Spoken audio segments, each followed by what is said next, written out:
Hello friends, इस video में हम बस एडमिटेंस मैट्रिक्स जिसको वाई बस मैट्रिक्स भी कहते हैं उसका डेरिवेशन देखेंगे। बहुत ही इंपॉर्टेंट है और एग्जाम में बार बार पूछा जाता है। तो देखते हैं क्या होता है बस एडमिटेंस मैट्रिक्स। इसके लिए राइट हैंड साइड पे ये सिंगल लाइन डायग्राम मैंने बना रखा है, क्योंकि पावर सिस्टम को सिंगल लाइन के हेल्प से यहाँ पर रिप्लेस किया है, इसीलिए इसको सिंगल लाइन डायग्राम बोलते हैं। सबसे पहले देखिए यहाँ पे ये जो लाइन है 1, 2 और ये 3, ये तीनों बसेस हैं। बस इंटरकनेक्शन होता है लाइन का। अब देखिए बस 1 से बस 2 इस ट्रांसमिशन लाइन के थ्रू कनेक्टेड है, 2 से 3 इस ट्रांसमिशन लाइन के और 3 से 1 इस ट्रांसमिशन लाइन के थ्रू कनेक्टेड है। अब इस बस 1 पे करंट I1 आ रही है किसी जनरेटिंग प्लांट से और जा रही है I11 जो सेल्फ बस की करंट है। 1 से 3 की ओर जा रही है I13 है, 1 से 2 की ओर जा रही है I12 है। ऐसी नोड 2 पर इनकमिंग करंट है I2, जाने वाली है I21, I22 सेल्फ की और I23 2 से 3 की ओर जाने वाली। बस 3 पे करंट इनकमिंग है I3, जाने वाली है I33, I32 जो 2 की ओर I31 जो 1 की ओर जा रही है, I32 जो 2 की ओर जा रही है। तो यहाँ पे देखिए, और ये जो बीच में लाइन है 1 से 2 के बीच में ट्रांसमिशन लाइन कनेक्टेड है, इसका एडमिटेंस है Y12 स्मॉल का, इसी को आप Y21 भी लिख सकते हैं। ऐसे यहाँ का 2 से 3 के जो बीच का है वो Y23 या 32 लिख सकते हैं, और 1 से 3 के बीच का है इसको Y13 या Y31 भी लिख सकते हैं। तो ये तो हो गया हमारा सिंगल लाइन डायग्राम। अब देखते हैं किरचॉफ्स करंट लॉ लगाते हैं नोड 1। नोड 1 यानी ये आपकी बस 1, बस को नोड भी कह सकते हैं हम। यहाँ पे किरचॉफ्स करंट लॉ लगेगी और यहाँ का वोल्टेज कांस्टेंट होता है किसी भी बस का। तो यहाँ पे किरचॉफ्स करंट लॉ लग रही है, I1 इनकमिंग है और आउटगोइंग करंट है I11 plus I12 plus I13। ठीक है, इसको और सिंप्लीफाई करेंगे अपन। अब I1 को मैं क्या लिख सकता हूँ, Y11 V1। ये कैसे लिखा, देखिए हमको पता है करंट क्या होता है V/Z ओम्स लॉ के हिसाब से, और 1/Z को हम लिखते हैं Y यानी एडमिटेंस। तो I होता है V इंटू Y। तो ठीक मैंने यहाँ किया, I11 क्या होगा, Y11 इस बस का एडमिटेंस और V1 यानी यहाँ का वोल्टेज।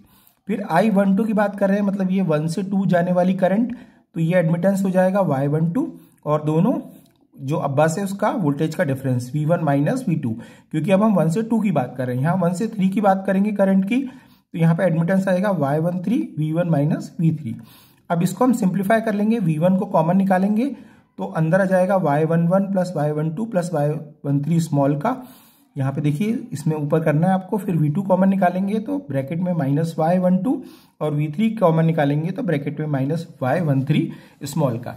अब हमको क्या करना है, ध्यान से देखिए, ये जो माइनस की जो टर्म है ना, इसको कैपिटल, ये जो सॉरी स्मॉल वाली टर्म है इसको कैपिटल से रिप्लेस करना है। तो देखिए माइनस का Y11 plus Y12 plus Y13 को हमने कर दिया कैपिटल का Y11, माइनस Y12 को कर दिया कैपिटल का Y12, माइनस Y13 को कर दिया प्लस का कैपिटल का Y13। ये मैंने यहाँ पे लिखा भी है नीचे। तो आपकी एक इक्वेशन बन गई है नोड 1 के लिए। क्या इक्वेशन बन गई, V1 Y11 plus V1 Y12 plus V3 Y13 is equal to I1।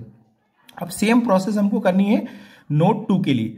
तो नोड 2 पर भी KCL लगाएंगे। यहाँ पे इनकमिंग करंट है I2, outgoing same I21 plus I22 plus I23। अब इसको भी हम ऐसे ही सॉल्व कर लेंगे।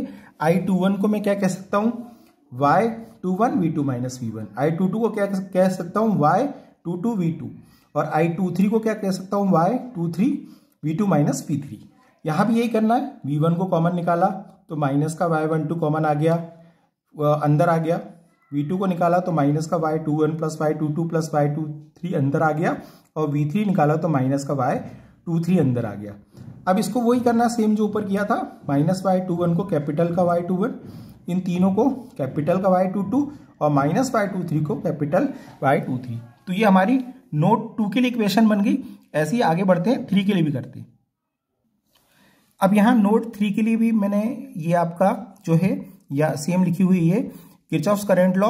आपका Y33 V3 Y31 V3 minus V1 Y32 V3 minus V2, ये भी ऐसे ही होगा आपका, है ना।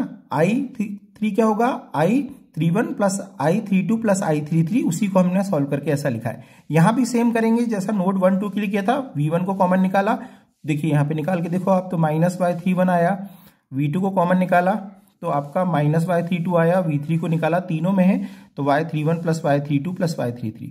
अब आप क्या करिए, वहां यहाँ पे वही सेम करिए, माइनस Y31 को कैपिटल Y31, माइनस Y32 को कैपिटल Y32, और ये तीनों के सम को कैपिटल Y33। तीसरी इक्वेशन बन गई। अब तीनों इक्वेशन पुरानी दो और ये तीनों को मैं इकट्ठा लिख दे रहा हूं, तो ये अब पहली इक्वेशन हो गई, ये दूसरी हो गई और ये तीसरी हो गई। अब इस इक्वेशन को मैं मैट्रिक्स के फॉर्म में कन्वर्ट कर रहा हूं, तो ये जो लेफ्ट हैंड साइड के तीनों करंट है उनको एक कॉलम में डाला। अब देखिए पहला कॉलम V1 आ रहा है, पहले वाले यहाँ टर्म V1 है सारे में, दूसरे में V2 है, तीसरे में V3 है। तो मैंने इसको एक कॉलम मैट्रिक्स या कॉलम वेक्टर में लिख दिया और अंदर की टर्म आ गई y11 12 13 31 21 22 23 31 32 33। ये जो मैट्रिक्स बनी हमारी, ये हमारी वाई बस मैट्रिक्स है, इसी को हम वाई बस मैट्रिक्स कहते हैं। I is equal to V Y, देखिए पूरी इक्वेशन यही बन रही है। तो ये वाई बस जो आ गया, ये पूरी आपकी बस एडमिटेंस मैट्रिक्स बन गई। इसी का यूज होगा लोड फ्लो के कैलकुलेशन में। तो यहाँ पे देखिए दो तरीके के एलिमेंट है, ये डायगोनल एलिमेंट है y11 y22 y33, जिसमें आपको सबका समेशन मिल रहा था इस तरीके से, और ये ऑफ डायगोनल एलिमेंट है, ये माइनस के एडमिटेंसेस थे। तो ये आपका सेल्फ के यहाँ पे एडमिटेंस का सम हो जाएगा उस पर्टिकुलर बस पे, और ये आपका एक बस से दूसरी बस का जो है बीच में जो लाइन है उसका एडमिटेंस का नेगेटिव। तो ये आपकी बस एडमिटेंस मैट्रिक्स हो गई। ये बहुत पूछा जाता है, बहुत फ्रीक्वेंटली पूछा जाता है। तो कैसा लगा आपको वीडियो, प्लीज़ लाइक करें, कमेंट करें और चैनल को जरूर सब्सक्राइब करें। Thank you.